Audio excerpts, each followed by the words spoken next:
Welcome back again to our series on Plato, episode 9. You've seen the thumbnail, you've seen the title, Friends Hold All Things in Common. And so, what? Alright, in this episode we're going to talk about this. It's an interesting line. It's not the focus of the Lysis, but it's a line that really struck me, and it's my series, so I can make a video on whatever I want. And so I liked this line. It struck me. I do not know what it means. You know, I haven't really wrapped my head all the way around it. But it's worth talking about, and I want other people to know that this line exists and that I found it very interesting because I think it's worth thinking about because I don't understand it. And that's how I know it's probably worth thinking about. There was a great quote, I think by Bernard Suzanne, the one who came up with the order that I'm reading Plato in. And he said, if you ever come across a line in Plato, and there's a dumb way to read it and a smart way to read it, assume Plato meant the smart way. And I think that's good. Plato's philosophy is a philosophy of trust. And you walk in trusting that something really is good and true. And then you test it to see how it holds up. And your testing will either expose it as false or exalt it even further, because it'll show not just that it is true, but that it's demonstrably true. It's a strong truth. It can stand up to even intense challenge. And so I choose to do that with this line. Here's the build-up. Socrates is talking to these two young men. Again, they're like 12-ish. And he asks them, which of you is taller? And I've taught middle schoolers and grade schoolers, so I find this deeply funny because I've now worked with small children regularly. They respond, that is a point of contention between us. So clearly they're fighting over who's the taller one. And he goes, okay, fine. Who's older? Also a point of contention, although I'd like to point out to the young boys that one's not going to change. That's actually pretty easy to figure out. He asks who is nobler, who's more skilled. He just asks them all these sort of like comparative questions, which I think, on the one hand, points back to what we talked about in episode 8, that complementarity. It's also just kind of funny to watch. And, I don't know. But he gets to one and he says, I won't ask this question. Anyone who's reading Socrates, if Socrates ever says, I'm not asking this question, pay attention, because that's like the only thing he does is ask questions. So if he comes to a spot where he says, oh, I would never ask that question, you should go, no, Socrates, what? Why? What? Why would you not ask that question? And he doesn't ask this question because he claims to know the answer, which is red flag number 2. If Socrates ever says, I know something, you should be either very worried or very interested in what he's about to say. Because again, Socrates' whole MO is, I only know that I know nothing. And that's why he's out seeking knowledge by talking to people. So if he shows up and says, I'm not asking questions, I know things, you should be very excited about what happens next. And he says, I will not ask which of you is richer.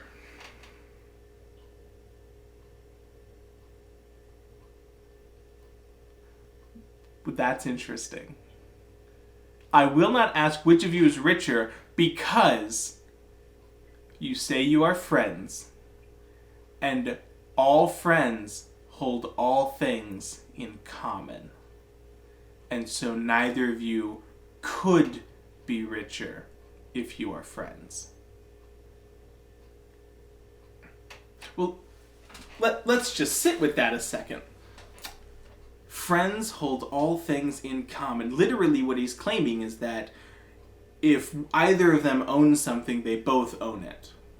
That's to bring his claims into more practical language. If one of them owns something, they both own it. It's mutual. One does not have more claim to it than the other, and so of course they can't be richer because they're all of their wealth is stored in the one storehouse, basically. And that's really interesting, because that's not really how I think the average two people who are friends interact. And again, to point back to the previous video, there are degrees of friendship. I'm inclined to think that at the highest level of friendship, this is true. You know, there's nothing that you wouldn't give to the other freely, no questions asked, because you love them. And again, oh man, I'm pointing back to the previous video a lot. To love is to will the good of the other. Well, if you're willing the good of the other, you won't hold back. And not if you're willing the perfect good of the other, because perfect good is an infinite thing, and so you couldn't hold back and truly will the good of the other perfectly. And I wonder this. Now, he does bring up the two of them are friends. It's not a one-sided relationship. In this dialogue, I haven't talked about it at all, and I'm not going to. Well, I don't know, maybe do I have to now? I don't think I'm going to. There is a one-sided friendship in this dialogue for comparison. I won't go too much into it. Read the dialogue. Not only is it entertaining and it has all these good lessons, it's good. All the things I'm talking about are about these two friends that are the focus of the dialogue. There is a whole side plot going on of this one-sided relationship worth reading, worth, seeing what's up. Socrates here is talking specifically between two mutual friends, two people who are each willing the good of the other. This wouldn't work in a one-sided.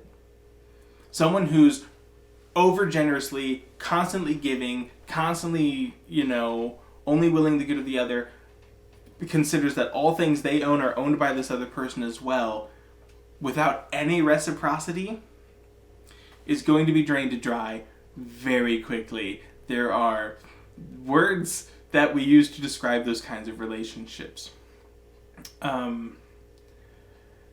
This works between mutuals.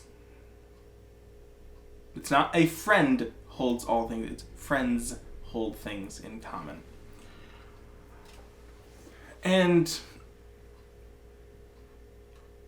I said earlier, I think it best happens at the highest levels of friendship. I make this claim not purely speculatively, but with a little bit of thought and evidence. Because what is the highest form of human friendship? It's a good question. I think it's a very good question. I think also this claim of Socrates can point us towards something. This is not a proof. What I'm about to say is certainly not a proof. But I think if we look at the idea that two people who do not like each other and wish only evil cannot be friends. Cool. Friendship has to exist between the good and the neutral, but it's mutual. What one has, they give, and what the other has, they give. And these types hold all things in common. In a sense, I just described marriage to be entirely fair.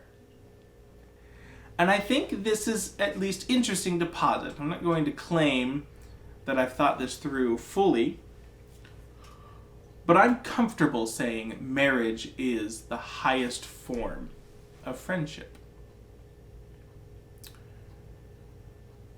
And I'm comfortable saying that for several reasons I won't get into because the video is getting a little bit long.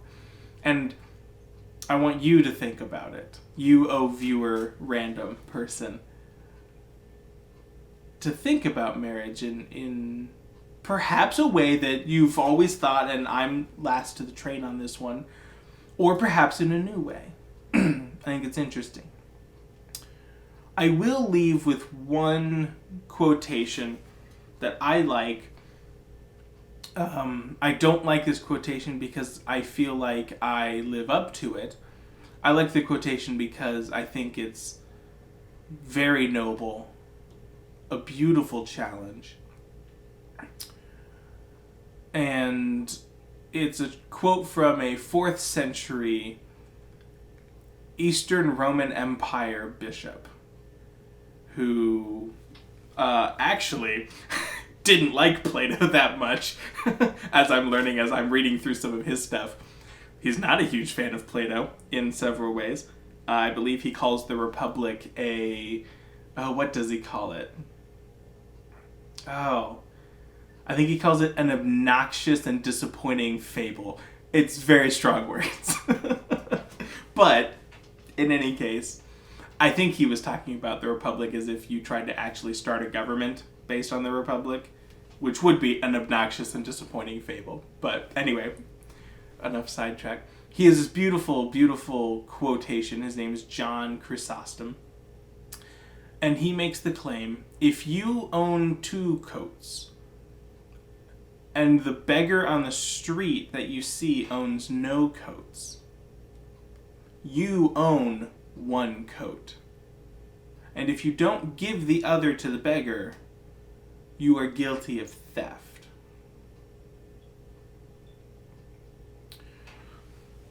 And I won't add too much to that quote, because I think it's worth resting and thinking on and meditating on. But I like the idea of connecting that to this friends hold all things in common. And that's where I'm going to end the video, I think. Happy thinking. Thank you so much for joining me in this series on Plato. If you'd like to see the next video in this series, go ahead and click right up there.